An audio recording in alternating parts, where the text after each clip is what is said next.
Bonjour tout le monde, Blaise Dubois, la clinique du coureur. Deuxième capsule sur la fameuse Nike qui fait courir plus vite.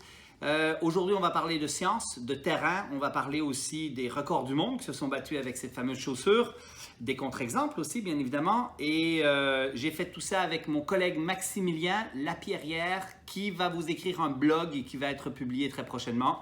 Je vous expose, on commence tout de suite par la science. Alors, j'ai apporté mes feuilles parce que c'est quand même complexe. Il y a beaucoup, comme je vous disais hier, beaucoup de contenu, mais aussi beaucoup de pollution. Première étude publiée sur le sujet, l'étude de Huckhammer et de Cram en 2017. Alors, on a réuni 18 hommes, des élites qui font moins de 32 minutes sur 10. On les a évalués sur tapis, on a regardé leur économie de course et on a trouvé qu'avec la fameuse chaussure Nike Vaporfly 4%, on réduisait de 4% l'économie énergétique. Phénoménal, phénoménal. En 2018, un an plus tard, ils ont évalué 9 sujets, 10 sujets, des attaqueurs talents, et on a regardé leur biomécanique et on a déterminé que l'économie de course venait non pas de la plaque de carbone, mais principalement du foam magique. Un foam magique, imaginez. Alors après ça, il y a eu plein d'études, plus indépendantes, parce que ces études-là, de Huckhammer et Cram, Cram est payé par Nike depuis de nombreuses années. C'est une étude qui était sponsorisée par Nike, donc avec un chiffre extraordinaire, très important, sur lequel on peut quand même un peu se questionner. Alors après ça, il y a eu une série d'études indépendantes, comme celle de Flores en 2018, 19 coureurs récréatifs qui amènent la conclusion que ni la rigidité ni le foam Energy Return changeaient les paramètres d'économie course. Intéressant.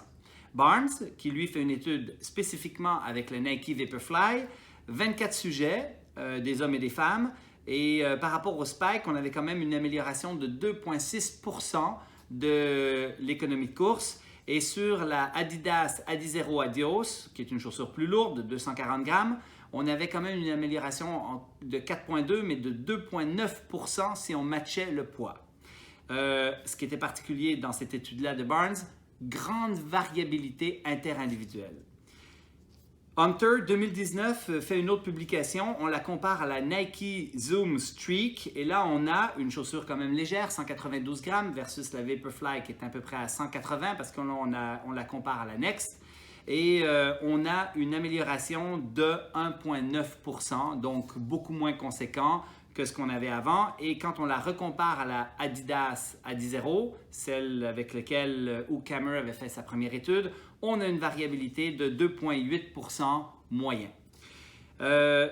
Tout ça, quand je vous parle de ces pourcentages, c'est l'économie de course. L'économie de course n'égale pas absolument il y a une très forte corrélation, mais ce n'est pas une équivalence directe entre l'économie de course, le pourcentage, et le pourcentage d'amélioration de la performance. En gros, si vous améliorez de 4% votre économie de course, vous allez améliorer d'à peu près 3% votre temps, votre chronomètre sur 3000 mètres et plus. Donc, toutes les courses, en fin de compte, où on améliore, où le VO2 max est un facteur de performance qui est influencé par l'économie de course, on va avoir une amélioration qui est assez linéaire, mais qui est un peu en dessous, on va dire 2/3, 3/4 de ce qu'on observe en pourcentage de l'économie de course. Une belle étude de Huckhammer en 2016 sur ce sujet-là.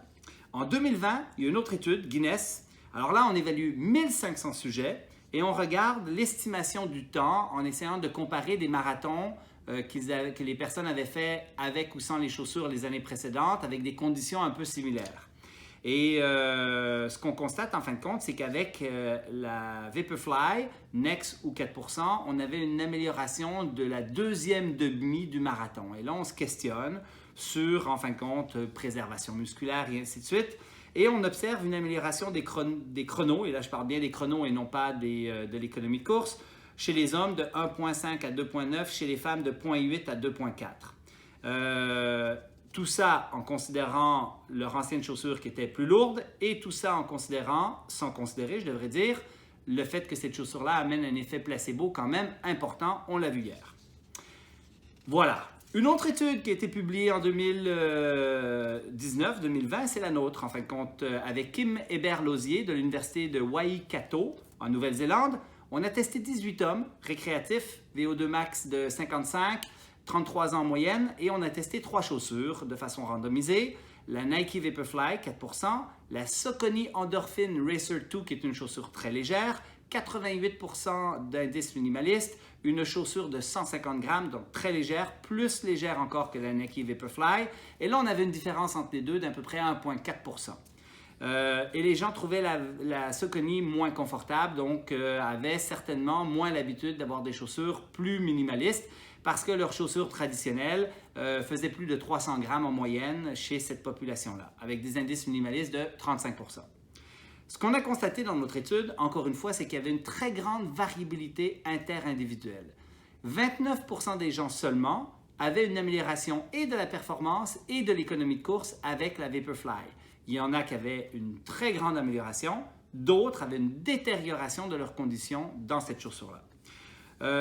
Au niveau de l'amélioration de l'économie de course, en fin de compte, quand on comparait le Nike Vaporfly 4% à leurs chaussures traditionnelles, plus de 300 grammes, on avait une amélioration qui s'apparentait effectivement autour du 4%. Mais quand on les comparait à des chaussures plus minimalistes, il n'y avait pas vraiment de différence entre les deux, très peu. Et quand on comparait la traditionnelle à la Saucony, on avait la même amélioration d'à peu près 4% d'économie énergétique, 2,4 à 4% pour être précis. Donc ça, c'était l'étude qu'on a publiée très récemment. Une autre chose qu'il faut que je vous parle et que tout le monde nous ramène toujours, c'est la fameuse étude avec les données Strava que le New York Times a faite sur plus de 500 000 temps de marathon. Là, on n'a pas que des athlètes, hein, on a toutes sortes de coureurs avec toutes sortes de chaussures. Alors, ça s'apparente plus à un publi-reportage qu'à une étude scientifique, mais c'est quand même intéressant par le volume qu'ils ont analysé. Et leur conclusion, en fin de compte, c'est qu'il y avait moins 4 à 5% d'économie de course, encore une fois, que les autres chaussures de façon générale. Alors, bien évidemment, la majorité des gens ont des chaussures plutôt lourdes, plutôt traditionnelles, des indices minimalistes bas, classiquement la ASICS Nimbus. Et ces personnes-là, en fin de compte, amélioraient en chaussant une chaussure beaucoup plus légère de 4%, voire 5%, avec en plus bonifié par l'effet placebo. Ben, pour moi, ça ne me surprend pas tellement. Juste le poids explique principalement cette réduction de l'économie de course. Quand on regarde la chaussure, la deuxième chaussure la plus performante, en fin de compte, où on avait souvent la Nike Streak ou l'Adizero Adios, on avait moins de 1% de différence. Rappelez-vous que ce sont les chaussures qu'on a testées dans les labs où on avait déterminé ce fameux 4% dans la première étude sponsorisée par Nike. Et ma partie la plus intéressante, c'est la probabilité de faire un record lorsque l'on change de chaussure. Alors écoutez bien ça, quand on porte des ASICS Cumulus et qu'on a changé de chaussure pour des ASICS Cumulus, on a 50% de chance de faire un PB, une meilleure performance. C'est pas génial ça quand même, tu changes de chaussure pour une mauvaise chaussure de performance, on va se dire lourde, rigide, absolument pas dynamique comme pourraient dire les athlètes, et tu as une chance sur deux d'améliorer tes performances. Ça veut dire quoi? Ça veut dire que si tu changes de chaussure puis que tu es vraiment content, déjà tu as des chances d'améliorer ta performance. L'amélioration de la performance est en moyenne de 1,5%. La Nike Streak, 64% de chance de faire une meilleure performance avec une amélioration de 3,2%. Si tu portais la Next, 73% de chance de faire une meilleure performance et tu avais 4,8% d'amélioration potentielle avec cette chaussure-là. Bien évidemment, par rapport à des chaussures où tu portais peut-être la ASICS Nimbus qui faisait 300 à 350 grammes avant et que tu te ramasses avec une chaussure qui fait 180 grammes. Bref, de façon générale, le truc, si tu veux faire une meilleure performance, il faut que tu changes de chaussure, d'abord. Il faut idéalement qu'elle soit le plus légère possible parce qu'on voit vraiment une corrélation directe entre la performance et le poids de la chaussure. Et mieux que ça, il faut que tu y crois. Alors, si tu achètes l'annexe, puis que tu y crois, ça va t'aider encore plus.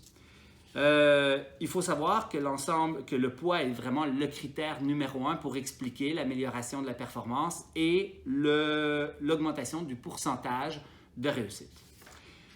Parlons juste une minute des nouveaux records. Alors, bien évidemment, on a été teinté, on a l'impression que tous les nouveaux records se sont faits avec cette nouvelle chaussure et que les records sont fabuleux avec cette nouvelle chaussure. Et le tout premier record qui a été, je dirais, explosif, c'était le record sur demi-marathon de Kiptoum. Je ne sais pas si vous vous souvenez, en 2018, il bat le record du monde du demi mais il bat son propre record de 10 km dans son demi. 58-18 à Valence. Incroyable. Et là, je me souviens, on s'est dit, oh my God, la chaussure a vraiment quelque chose.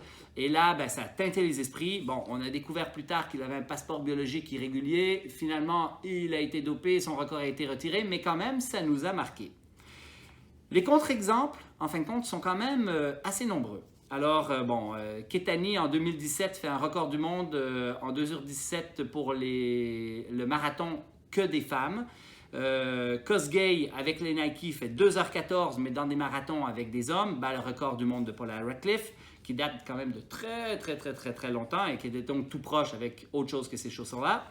En 2018, à Berlin, Kipchoge gagne le marathon, mais à 15 secondes en arrière de lui, il y a Adola, qui est un gars qui est en Adidas. Si on fait le calcul avec l'amélioration supposée, ce gars-là aurait dû briser le 2 heures ou presque avec des chaussures Nike.